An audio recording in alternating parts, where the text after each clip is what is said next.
Welcome back. Well, National Prevention Week begins this Sunday, encouraging communities to focus on hope, healthy choices, and preventing substance misuse, especially among young people. Joining us now is Director Pamela Maudie from BHcare's Alliance for Prevention and Wellness. Pamela, thanks so much for joining us. Thank you for having me. So tell us about this week that kicks off on Sunday, the importance of National Prevention Week. So the importance for National Prevention Week is for us to highlight substance misuse prevention, mental health promotion, as well as suicide prevention and some problem gambling prevention. And it's to really make families and communities aware that prevention is an everyday practice. It is an upstream practice, and it's not about scare tactics, but it's really about providing hope and connection and looking at early signs and symptoms so we can have that upstream approach. Now, what does prevention look like in everyday life?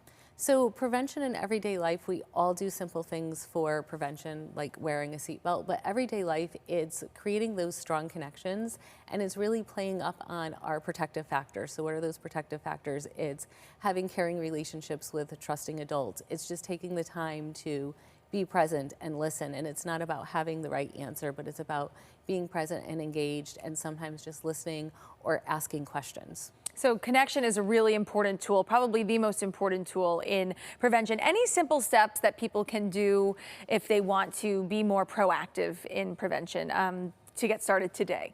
Absolutely. So it's about promoting positive norms that, most kids don't use substances.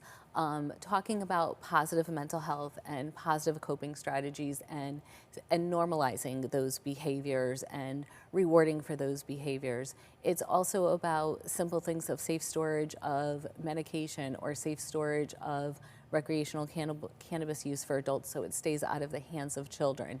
And it's really about having those conversations, using bits and pieces out of the news of current events and having those conversations. And again, it's not scare tactics, it's about providing hope and reality of what is going on in the field of substance misuse. Sure, a great place to start, absolutely. And clearly this is something that is important to you, to your mission. Mm-hmm. And do the numbers reflect that here in Connecticut, that this is an issue that we really need to focus on?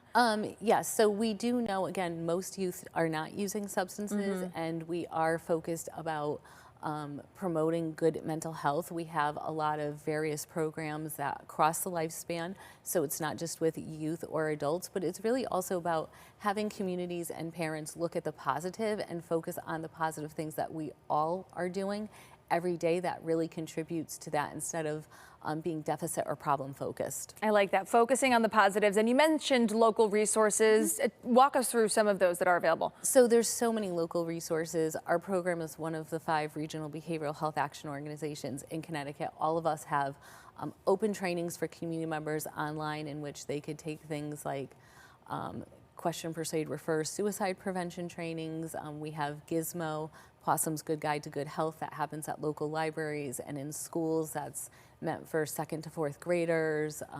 So there's all of these resources that are out in the communities, as well as they could get involved by joining their local prevention council, or they could get involved by joining one of the regional awareness teams. So we have a regional problem gambling awareness team, a vape and cannabis team, as well as a regional suicide advisory board. And we welcome everybody because everybody has that voice that they could lend to doing the work of the positive in our communities. Great, so there's a lot out there, a lot of resources, and you do have a great fundraiser coming up in June, mm-hmm. To support all that BHcare does. Tell us more. Yeah, so we have the Chance of Shine coming up on June 6th, which is a great family event.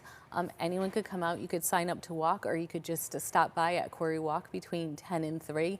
And again, that's something that we say is a protective factor because you're spending quality family time together and engaging in a great outdoor healthy activity that really boosts your mental health as well. It sounds like a lot of fun, all for a great cause. Yeah. Pamela, thank you very much for telling us a bit more about National Prevention Week. If you guys would like to learn more about this week, about this event, you can head to our website, WTNH.com. We will have all of that for you there.